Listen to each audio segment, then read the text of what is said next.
Hello everyone, माझ्या प्रेग्नन्सीला झालं आहे 27 वीक्स अँड 3 डेज. सकाळी उठल्यावर आधी माझा फेवरेट ड्रायफ्रूटचा लाडू खाल्ला. 2-3 दिवसापासून मी हा लाडू खाण्यासाठी थोडा लवकर उठते आहे. मला खूप जास्त आवडला हा लाडू.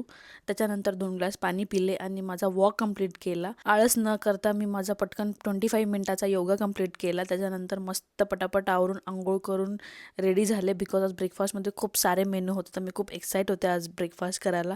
छान ब्रेकफास्ट केला. त्याच्यानंतर थोडासा आराम केला, बेबी मुवमेंट्स चेक केले आणि त्याच्यानंतर थोडी कामं होती ती संपवली आणि मग लंच केला. लंचमध्ये आज वरण भात, भाजी, पोळी, चटणी असं सगळं होतं, सागर संगीत. त्याच्यानंतर थोडासा वॉक केला आणि मग 1 तासाची मस्त झोप काढली. त्यानंतर थोडा वेळ बुक रीड केलं. आणि तुम्ही सगळे मला विचारत असतात की मी कुठलं बुक रीड करत आहे. मी सध्या चाणक्य नीती हे बुक रीड करत आहे. एक त्याच्यावर सेपरेट व्हिडिओ बनवेलच की मी कुठले कुठले बुक्स रीड करत आहे. इव्हनिंगचा वॉक कंप्लीट केला आणि मग थोडीशी कामं होती शूटिंगची, ती कामं संपवली आणि डिनरमध्ये मस्त आज पातोड्याची भाजी, भाकर आणि चटणी होती. असा होता माझा आजचा दिवस. भेटूया उद्याच्या ब्लॉगमध्ये. Bye, take care.